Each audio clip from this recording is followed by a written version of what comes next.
Hello everyone, আসসালামু আলাইকুম। কেমন আছেন? আশা করি ভালো আছেন। আলহামদুলিল্লাহ, আমিও ভালো আছি। আমি নার্গিস লাইফস্টাইল ওয়েলকাম জানিয়ে আপনাদেরকে আরেকটি রেসিপি শেয়ার করব। আজকের রেসিপি হচ্ছে জালি কাবাব। জালি কাবাবের রেসিপিটা আপনাদের সাথে শেয়ার করব আজকে। এখানে আমি নিয়ে নিচ্ছি টোস্ট বিস্কিট। টোস্ট বিস্কিটকে প্রথমে গুঁড়ো করে এক পাশে রেখে দেব। এই তো একসাথে আমি 4-5টা দিয়ে দিয়েছি। এই তো আমার হয়ে গিয়েছে, আমি এক পাশে রেখে দেব। এখন নিয়ে নিচ্ছি 1 কাপ ভর্তি করে হাড় চর্বি ছাড়া গরুর মাংস। আমি মাংসটা আগে কিমা করে নেব।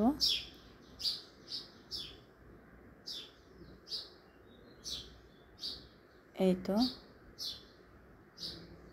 হয়ে গিয়েছে আমার।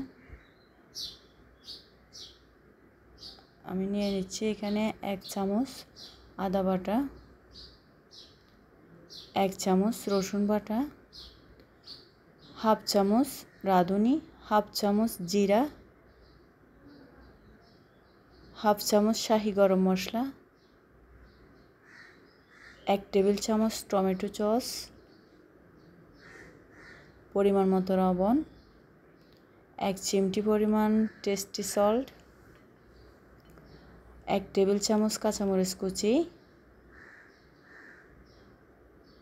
1 টেবিল চামচ পুদিনা পাতা, 1 টেবিল চামচ ধনে পাতা একসাথে মিক্স করে নিয়েছি, আর 1/3 কাপ পেঁয়াজ বেরেস্তা। আমি এই টোস্ট বিস্কিটের গুঁড়িগুলো অল্প অল্প করে মিক্স করব। এখানে আরও 2টা জিনিস দেওয়া বাকি, একটা হচ্ছে লেবু আর ডিম।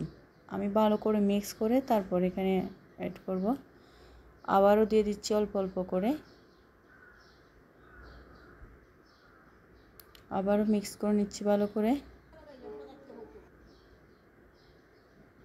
1 টুকরা লেবু রস দিয়ে দিচ্ছি, একটা ডিম দিয়ে দিচ্ছি,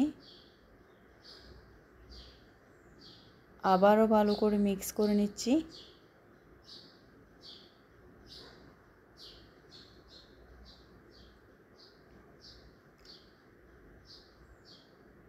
সব ভালো করে মিক্স করে নিতে হবে এগুলা। এই তো আমার হয়ে গিয়েছে। এখন এখানে ভিডিওটি স্কিপ হয়েছে, এখানে আমি 1 চামচ ঘি দিয়েছি, এতে করে সুন্দর একটি স্মেল আসে। হাতে নিয়ে একটু চেপে চেপে হাতের তালুতে একটু করে ঘি দিয়ে দিয়েছি। এই তো ঘুরে ঘুরে একটু হালকা চাপ দিয়ে দিয়ে করে নিচ্ছি। আবারও করার পর সবগুলো আমি টোস্ট বিস্কুটের গুঁড়িতে একটু গুঁড়িয়ে নিচ্ছি। 1 কাপ কিমা দিয়ে আমার 1 কাপ গরুর মাংসের কিমা দিয়ে আমার 16টা কাবাব হয়েছে।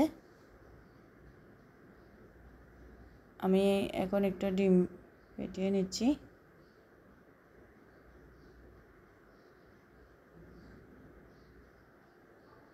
এই তো আমি একসাথে সবগুলো করে রাখবো না, আমি এখানে অল্প করে করে আপনাদের সাথে শেয়ার করতেছি। 5টা করতেছি,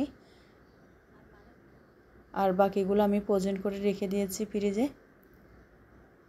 যখন মেহমান আসবে এর 30 মিনিট 15 মিনিট আগে করে বের করে তারপর আমি তেলে ভেজে নেব।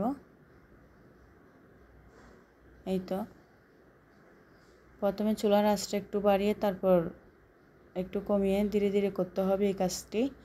যদি বেশি স্পিড দিয়ে করা হয় আসলে দেখা যাবে কি কালার এসে যাবে কিন্তু ভিতরে কাঁচা থেকে যাবে এই কাবাবটি। এই তো মাশাআল্লাহ হয়ে গিয়েছে আমার এই কাবাবের রেসিপি। যদি আপনাদের ভালো লাগে থাকে প্লিজ আমার চ্যানেলটি লাইক কমেন্ট শেয়ার করবেন, সাবস্ক্রাইব করবেন। আসসালামু আলাইকুম।